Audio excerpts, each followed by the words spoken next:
प्रिय छात्राः, मम नमस्कारः। अद्य सम्बन्धमाभाषणपूर्वकं नाम पाठभागस्य द्वितीयश्लोकं पठामः। पद्यं शृण्वन्तु। एकादपत्रं जगदप्रभुत्वं नवं वयः कान्तमिदं वपुश्च अल्पस्य हेतोर्बहुहातुमिच्छन् विचारमूढः प्रतिभासि मे त्वम्। अनन्तरं पदच्छेदं शृण्वन्तु। एकादपत्रं जगतः प्रभुत्वं नवं वयः कान्तम् इदं वपुः च अल्पस्य हेतोः बहु हातुम् इच्छन् विचारमूढः प्रतिभासि मे त्वम्। एकवारमपि वदामि। एकादपत्रं जगतः प्रभुत्वं नवं वयः कान्तम् इदं वपुः च अल्पस्य हेतोः बहु हातुम् इच्छन् विचारमूढः प्रतिभासि मे त्वम्। अन्यं പറയാം. ഏകാദപത്രം ജഗതഃ പ്രഭുത്വം നവം വയഃ ഇദം കാന്തം വപുശ്ച ബഹു അല്പസ്യ ഹേതോഃ ഹാതും ഇച്ഛൻ ത്വം വിചാരമൂഢഃ മേ പ്രതിഭാസി. ഏകവാരമപി വദാമി. ഏകാദപത്രം ജഗതഃ പ്രഭുത്വം നവം വയഃ ഇദം കാന്തം വപുശ്ച ബഹു അല്പസ്യ ഹേതോഃ ഹാതും ഇച്ഛൻ ത്വം വിചാരമൂഢഃ മേ പ്രതിഭാസി. അന്യാർത്ഥം ശൃണ്വന്തു. ഏകാദപത്രം ഏകഛത്രം ചക്രവർത്തിപദം രാജചിഹ്നമായ വെൺകൊറ്റക്കുടയെയാണ് ഇവിടെ സൂചിപ്പിക്കുന്നത്.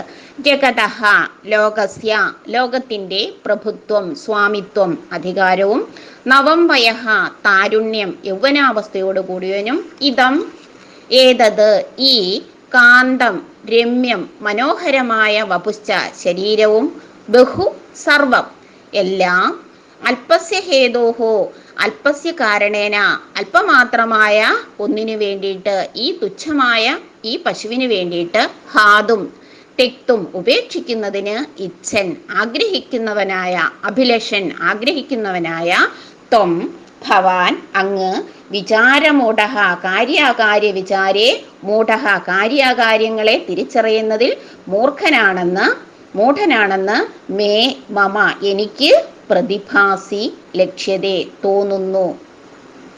ഏകാദപത്രം ഏകഛത്രം ചക്രവർത്തിപദം രാജചിഹ്നമായ വെൺകൊറ്റക്കുടയെ ആണ് ഇവിടെ സൂചിപ്പിക്കുന്നത്. ജഗതഃ ലോകസ്യ ലോകത്തിൻ്റെ പ്രഭുത്വം സ്വാമിത്വവും നവം വയഃ താരുണ്യം യൗവനാവസ്ഥയോട് കൂടിയവനും ഇതം ഏതത് ഈ കാന്തം രമ്യം മനോഹരമായ വപുശ്ച ശരീരവും ബഹു സർവം ഇവയെല്ലാം അല്പസ്യ ഹേതോഹോ അല്പസ്യ കാരണേന അല്പമായ ഒന്നിനു വേണ്ടി ഈ തുച്ഛമായ പശുവിന് വേണ്ടിയിട്ട് ഹാതും തെക്തും ഉപേക്ഷിക്കുന്നതിന് ഇച്ഛൻ അഭിലഷൻ ആഗ്രഹിക്കുന്നവനായ ത്വം ഭവാൻ അങ്ങ് വിചാരമൂഢഃ കാര്യാകാര്യ വിചാരേ മൂർഖഃ കാര്യാകാര്യങ്ങളെ തിരിച്ചറിയുന്നതിൽ മൂഢനാണ് എന്ന് മേ എനിക്ക് പ്രതിഭാസി ലക്ഷ്യതേ തോന്നുന്നു. ആശയഃ ചക്രവർത്തിത്വം ലോകസ്യ സ്വാമിത്വം നവതാരുണ്യം സുന്ദരം ശരീരം ച ഭവതഃ അസ്തി ഏതത് സർവം അല്പഫലായ തെക്തുമിച്ഛസി ഏതാദൃശഃ ഭവാൻ ചിന്താരഹിതഃ ഇതി അഹം മന്യേ. ചക്രവർത്തിത്വം ചക്രവർത്തി പദവിയും ലോകസ്യ സ്വാമിത്വം ലോകത്തിൻ്റെ സ്വാമി എന്ന പദവിയും നവതാരുണ്യം യൗവനാവസ്ഥയും സുന്ദരം ശരീരം ച വളരെ മനോഹരമായ ശരീരവും ഭവതഃ അസ്തി അങ്ങേക്ക് ഉണ്ട്. ഏതത് സർവം ഇവ മുഴുവനും അല്പഫലായ അല്പമായ ഒന്നിനു വേണ്ടിയിട്ട് അല്പമായ ഈ ഒരു പശുവിനെ സംരക്ഷിക്കുന്നതിന് വേണ്ടിയിട്ട് തെക്തും ഇച്ഛസി അങ്ങ് എന്തു ചെയ്യുന്നു ഉപേക്ഷിക്കുന്നതിന് ആഗ്രഹിക്കുന്നു. ഏതാദൃശഃ ഭവാൻ ഇപ്രകാരമുള്ളതായ അങ്ങ് ചിന്താരഹിതഃ ഇതി അഹം മന്യേ യാതൊരു ചിന്തയും ഇല്ലാത്തവനാണ് എന്ന് എനിക്ക് തോന്നുന്നു. ചക്രവർത്തി എന്ന പദവിയും ലോകത്തിൻ്റെ സ്വാമി എന്ന പദവിയും യൗവനവും സുന്ദരമായ ശരീരവും താങ്കൾക്കുണ്ട്. ഇതെല്ലാം അല്പഫലത്തിനായി ഉപേക്ഷിക്കാൻ ആഗ്രഹിക്കുന്ന അങ്ങ് കാര്യ ഗൗരവമില്ലാത്ത ഒരു ആളാണെന്ന് എനിക്ക് തോന്നുന്നു. പ്രിയ ഛാത്രാഃ, നമോ നമഃ. സംബന്ധമാഭാഷണപൂർവകം എന്ന പാഠത്തിൻ്റെ മൂന്നാമത്തെ പദ്യമാണ് ഇനി നമ്മൾ ഇവിടെ പഠിക്കാൻ പോകുന്നത്. കേവലമായ ഒരു പശുവിന് വേണ്ടി സ്വന്തം ശരീരത്തെ ഉപേക്ഷിക്കാൻ ശ്രമിക്കുന്ന ദിലീപനോട് സിംഹം ചോദിക്കുന്ന ചോദ്യമാണ് ഈ പദ്യം. പദ്യം ശൃണ്വന്തു. ഭൂതാനുകമ്പാ തവ ചേദിയം ഗൗരേകാ ഭവേത് സ്വസ്തിമതി ത്വദന്തേ ജീവൻ പുനഃ ശശ്വതുപപ്ലവേഭ്യഃ പ്രജാഃ പ്രജാനാഥ പിതേവ പാസി. പദച്ഛേദം ശൃണ്വന്തു.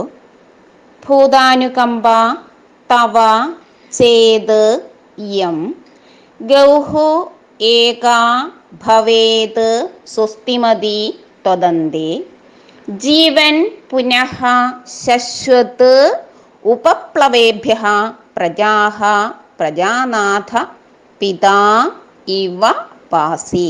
ഏകവാരമപി വദാമി.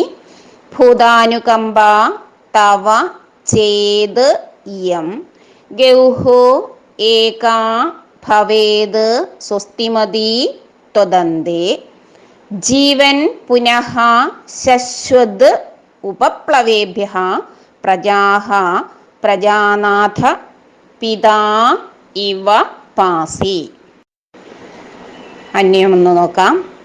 തവ ഭൂതാനുകമ്പാ ചേത് ത്വദന്തേ യം ഏകാ ഗൗഃ സ്വസ്തിമതി ഭവേത് പ്രജാനാഥ ജീവൻ പുനഃ പിതാ ഇവ പ്രജാഃ ഉപപ്ലവേഭ്യഃ ശശ്വത് പാസി. അന്യാർത്ഥം നോക്കാം. തവ ഭവതഃ അങ്ങയ്ക്ക് ഭൂതാനുകമ്പ പ്രാണിഷു കൃപ ജീവജാലങ്ങളോട് കൃപ ചേത് യതി അസ്തി ഉണ്ടെങ്കിൽ ത്വദന്തേ തവ നാശേ അങ്ങയുടെ നാശം കൊണ്ട് യം ഏഷ ഈ ഏക കേവല ഒരു ഗൗഃ നന്ദിനി മാത്രമേ സ്വസ്തിമതി ക്ഷേമവതി ക്ഷേമമുള്ളവളാകുന്നു ഭവേത് ആകുന്നുള്ളൂ. പ്രജാനാഥ ഹേ ജനേശ്വര അല്ലയോ ജനേശ്വര അല്ലയോ രാജാവേ ജീവൻ പ്രാണാന്ധരൻ അങ്ങ് ജീവിച്ചിരിക്കുകയാണെങ്കിൽ പുനഃ ഭൂയഃ വീണ്ടും പിതാ ഇവ ജനകഃ ഇവ ഒരു അച്ഛനെ പോലെ പ്രജാഃ ജനാൻ ജനങ്ങളെ ഉപപ്ലവേഭ്യഃ ഉപദ്രവേഭ്യഃ ഉപദ്രവങ്ങളിൽ നിന്നും ശശ്വത് സദാ എല്ലായ്പ്പോഴും പാസി ത്രായസെ രക്ഷിക്കാൻ കഴിയും. ഏകവാരമപി വദാമി. തവ ഭവതഃ അങ്ങയ്ക്ക് ഭൂതാനുകമ്പ പ്രാണിഷു കൃപ ജീവജാലങ്ങളോട് അനുകമ്പ ചേത് യതി അസ്തി ഉണ്ടെങ്കിൽ ത്വദന്തേ അങ്ങയുടെ ത്വദന്തേ തവ നാശേ അങ്ങയുടെ നാശം കൊണ്ട് ഇയം ഏഷ ഈ ഏക കേവല ഒരു ഗൗഃ നന്ദിനി മാത്രമേ സ്വസ്തിമതി ക്ഷേമവതി ക്ഷേമമുള്ളവളാകൂ ഭവേത് ആകുന്നുള്ളൂ. പ്രജാനാഥ ഹേ ജനേശ്വര അല്ലയോ രാജാവേ ജീവൻ പ്രാണാന്ധരൻ ജീവനെ അങ്ങ് വീണ്ടും ജീവൻ ധരിക്കുകയാണെങ്കിൽ ജീവനോടെ ഇരിക്കുകയാണെങ്കിൽ പുനഃ ഭൂയഃ വീണ്ടും പിതാ ഇവ ജനകഃ ഇവ ഒരു അച്ഛനെ പോലെ പ്രജാഃ ജനാൻ ജനങ്ങളെ ഉപപ്ലവേഭ്യഃ ഉപദ്രവേഭ്യഃ ഉപദ്രവങ്ങളിൽ നിന്നും ശശ്വത് സദാ എല്ലായ്പ്പോഴും പാസി ത്രായസെ സംരക്ഷിക്കാൻ കഴിയും. ആശയഃ പ്രാണിനാം കൃതേ ഭവതഃ നിതരാം അനുകമ്പ അസ്തി ഇതി അഹം മന്യേ. ഏകസ്യാഃ ധേനോഃ കൃതേ സ്വപ്രാണാൻ വിഹാതും ഭവാൻ ഇച്ഛതി.